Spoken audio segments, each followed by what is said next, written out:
So today we have a book called A Kiss Goodbye. Have any of you heard of the story of the kissing hand? Do you remember what it's about? Oh, and so it's about a raccoon who doesn't want to go to school. And so what is the kissing hand? Oh, so the mama raccoon kisses the hand and then puts it on his cheek and says that whenever he misses her, he can put his hand to his cheek and she'll be right there with him. So in this story, our raccoon has to get ready to move, and he is not sure if he wants to do that. Chester Raccoon sat in the corner of his tree hollow and frowned. "I'm not moving," he announced stubbornly. "I'm staying here. I want to stay with my tree and stay with my friends and stay where I've always lived." Mrs. Raccoon patted Chester's worried, furrowed forehead. "I understand how you feel," she told him in an understanding, motherly voice. "But I'm afraid we all have to move." "But I like it here," said Chester. "It's my home." "It's my home too," said Mrs. Raccoon, "and Ronnie's, and I know how scary it is to move to a new place. But sometimes, like when you started school and changed classes, you have to do things that are scary and hard at first. I know. Maybe you could think of moving as an adventure." That was not helpful. Chester scrunched up his face and grumbled, "I don't like adventures. I had an adventure down at the pond and fell in chasing a frog. I had an adventure in a pine tree and got prickly pine cones in my tail. I had an adventure in Red Rock Cave and got smacked by a bat." Mrs. Raccoon laughed. "Well, this will be a different kind of adventure. This time we'll all be together, you and me and Ronnie."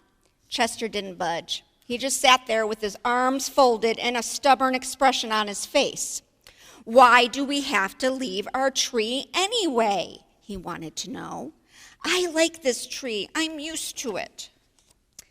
"A line has been drawn around the trunk," explained Mrs. Raccoon. "Soon the tree cutters will come and cut it down for wood."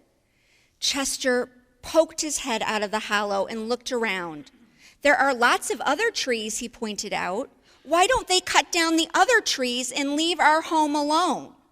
"They're cutting down all the trees in this part of the woods," replied his mother. "But I've picked out a new tree to live in that's big and comfortable and has lots of holes to look out of." Chester sat back and looked thoughtful.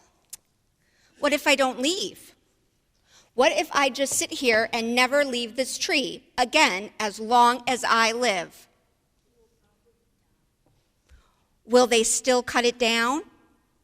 "I'm afraid they would," said Mrs. Raccoon. "But you know, moving isn't so bad. I've moved lots of times. It's hard at first, but you make new friends and fix up your new tree just like the old one. Besides, don't you think you'll get a little lonely if you stay here? The deer are moving and the squirrels, and so are the skunks and foxes. Don't you want to stay with your family?" Chester sat back and took a good long look around the inside of his hollow. He memorized its round shape with its lookout hole just below the thick branches. Then he closed his eyes, pressed his palms to the wall, and felt the texture of the wood, the smooth places and the rough places. When he opened his eyes, he reached up and broke off a small piece of bark from the wall and pushed it deep into his pocket. He put his face up close to the wall and breathed in the sweet scent of white oak. Next, he gazed out the hollow. He wanted to always remember how it looked, the way the stars and moon shone above the branches, and the way in the fall that leaves started to turn fiery colors. When he ducked his head back into the tree, he placed a gentle kiss on his palm and pushed it against the tree. "Goodbye," he told the hollow. "I'll miss you." When Chester climbed outside, he wrapped his little arms around the tree trunk and said goodbye again. This time, a tiny tear rolled down his cheek.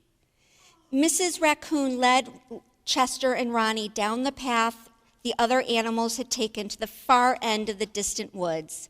"You know," Mrs. Raccoon said, "you don't ever have to forget your tree. You can keep it in your head and your heart forever, just like it is today." Chester stayed quiet all the way to the far end of the distant woods.